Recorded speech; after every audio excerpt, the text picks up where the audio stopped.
was always creating. My mother especially really promoted, creativity within the house, writing, creating of any sort. I remember being a small child and my grandmother allowing me to actually mark on her walls.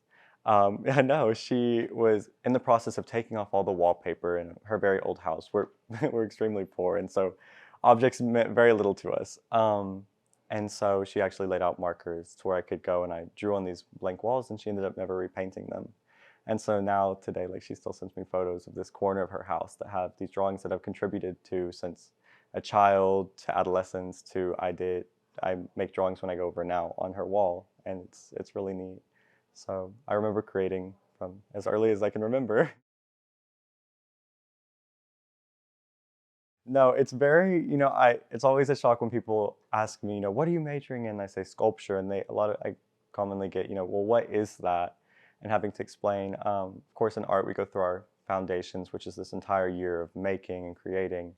And I was the type of person who never really just could stick to one thing. I was never just like, oh, I'm a painter, I'm a drawer.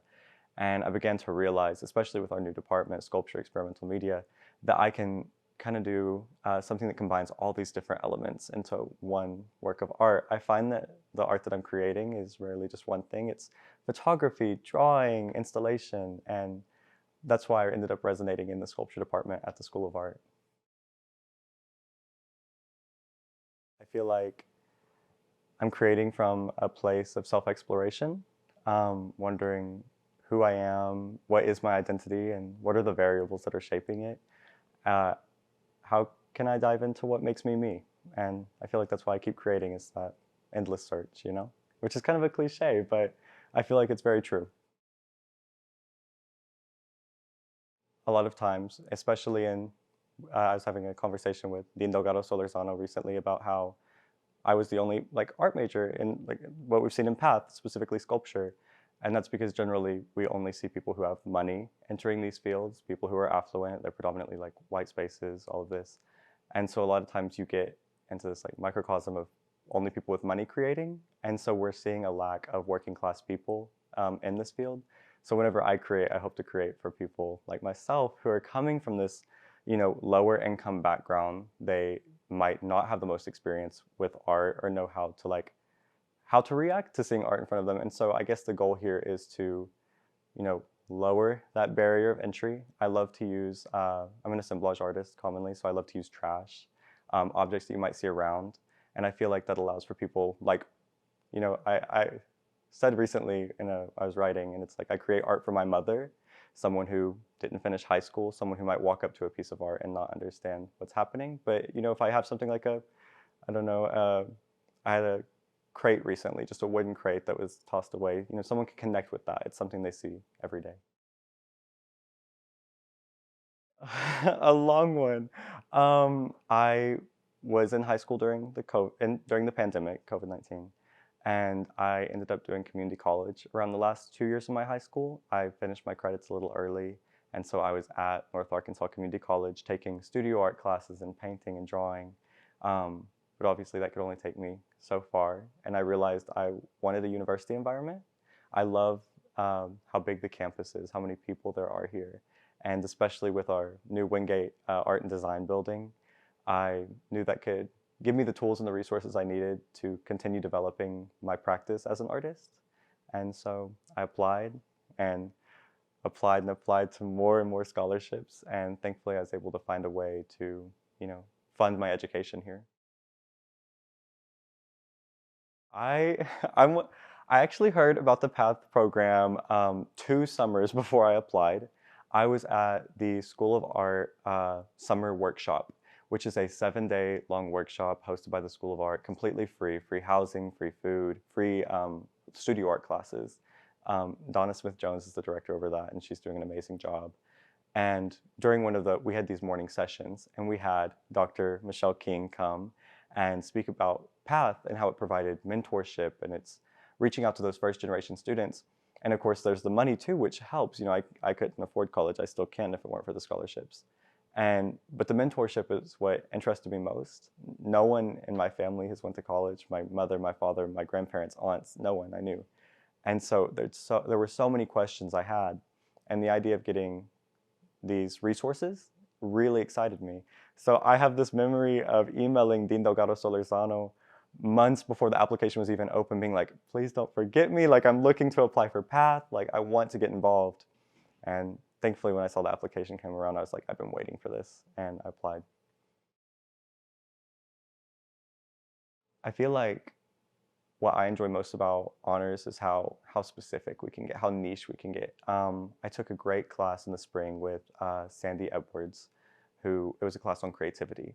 But exploring creativity from outside of the lens of what would you normally consider a creative, an artist, a poet, and thinking about it from someone else's perspective. And it really helped reshape the way in which I'm viewing my field and my craft.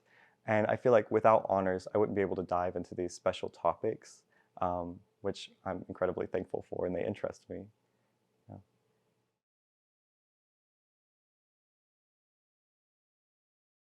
Yeah, so my freshman year, at the end of the fall semester, I applied for the Sharon Killian Endowed Internship.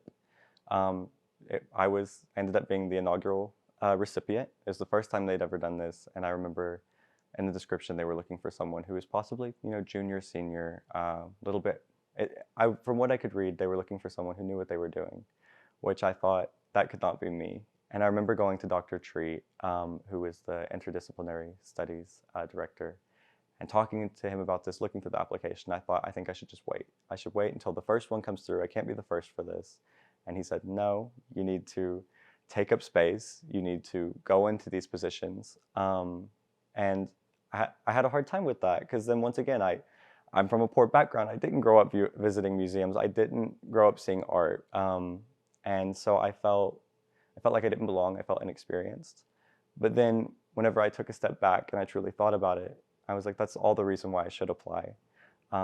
People with working class backgrounds, queer identities, any non-traditional persons entering this field should be encouraged to do so, because we need these diverse perspectives in order to grow and not get stale.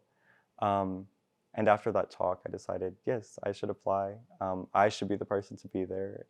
If not me, who else? And it was a great moment. And thankfully I got it. And I feel like because of that, I've been able to learn a lot, make great change, and pass that down to others, which is the most important part.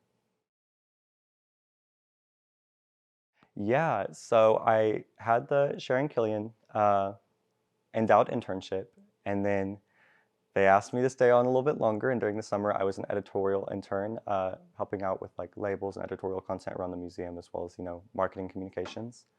And then there I got to explore all these different paths I didn't even realize were available within a museum. You think curator, someone, a security guard, and I began, once again, I don't have people, I don't have family in these fields, I don't understand them. And so being there and checking out these different channels, I began to realize like there's social media, there's the public relations side, and I began to dive into that world of social media.